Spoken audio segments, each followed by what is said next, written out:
नमस्कार। आज हम हमारे लोकतंत्र की उस कड़वी सच्चाई का डीएनए टेस्ट करेंगे जिसे देखकर आपको अपने वोट पर पछतावा होगा। आप टैक्स भरते हैं ताकि आपके शहर में सड़क बने, आपके बच्चों के स्कूल में सुविधाएं हों, लेकिन क्या आपको पता है कि उस पैसे का 40% हिस्सा सीधे सीधे नेताओं की जेब में जा रहा है। आज राजस्थान से ऐसी झकझोर देने वाली खबर सामने आई है। खादी पर लगे दाग और गहरा हो गए हैं। एक प्रतिष्ठित समाचार पत्र के एक स्टिंग ऑपरेशन ने यह साबित कर दिया है कि पार्टी का झंडा चाहे अलग हो, चाहे वो बीजेपी हो, कांग्रेस हो या निर्दलीय, भ्रष्टाचार का चरित्र एक ही है। आज हम आपको बताएंगे कि कैसे राजस्थान में विकास के नाम पर लूट का टेंडर जारी हो रहा है। इस रिपोर्ट को देखिए। यह मामला राजस्थान का है, जहां विधायक निधि, एमएलए फंड जो जनता के विकास के लिए होती है, उसमें खुलेआम कमीशनखोर चल रही है। और रेट कोई छोटा मोटा नहीं, सीधा सीधा 40%। 3 विधायक कैमरे पर बेनकाब हुए हैं। इनमें बीजेपी, कांग्रेस और निर्दलीय तीनों शामिल हैं। यानी हमाम में सब नंगे हैं। ये है रेवतराम डांगा, बीजेपी विधायक खींवसर से। ये कहते हैं कि 20 साल सरपंच रहा हूँ, सब समझता हूँ। इनका गणित सीधा सीधा है, 40% कमीशन। इन्होंने रिपोर्टर से सीधे सीधे 10 लाख रुपए लिए और धमकी भी दी। इन्होंने कहा कि अगर पैसे एडवांस नहीं दिए तो अड़ंगा लगा दूंगा, यानी अगर आप रिश्वत नहीं देंगे तो ये जनता का काम रोक देंगे।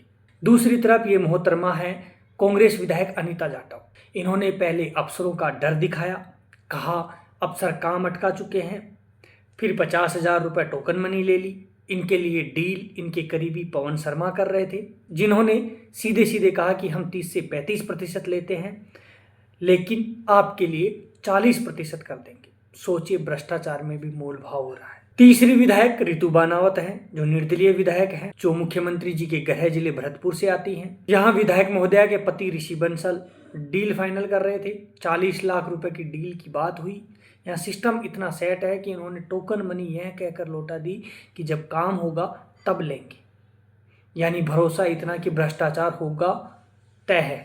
अब बात करते हैं भ्रष्टाचार का गणित क्या है।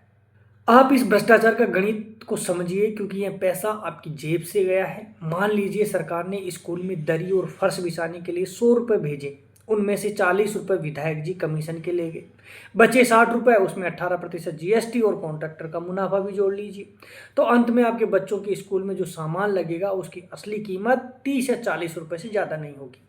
फिर जब सड़कें पहली बारिश में टूट जाती हैं या सरकारी स्कूल की छत टपकने लगती है तो आप सिस्टम को कोसने लग जाते हैं। असल में वो सड़क बारिश से नहीं, इस 40% कमीशन के बोझ से टूटी है। आज इस स्टिंग ऑपरेशन ने कई गंभीर सवाल खड़े कर दिए। विधायक निधि या विधायक निजी, क्या यह फंड जनता के विकास के लिए है या विधायकों की निजी संपत्ति है? पार्टी हाईकमान चुप बैठा हुआ है। बीजेपी और कांग्रेस दोनों दावा करते हैं कि वे जीरो टॉलरेंस की नीति पर चल रहे हैं। आज उनके विधायक कैमरे पर नोट गिनते पकड़े गए हैं। क्या इनके खिलाफ कोई एक्शन होगा या फिर जांच कमेटी बनाकर मामला रफा दफा कर दिया जाएगा?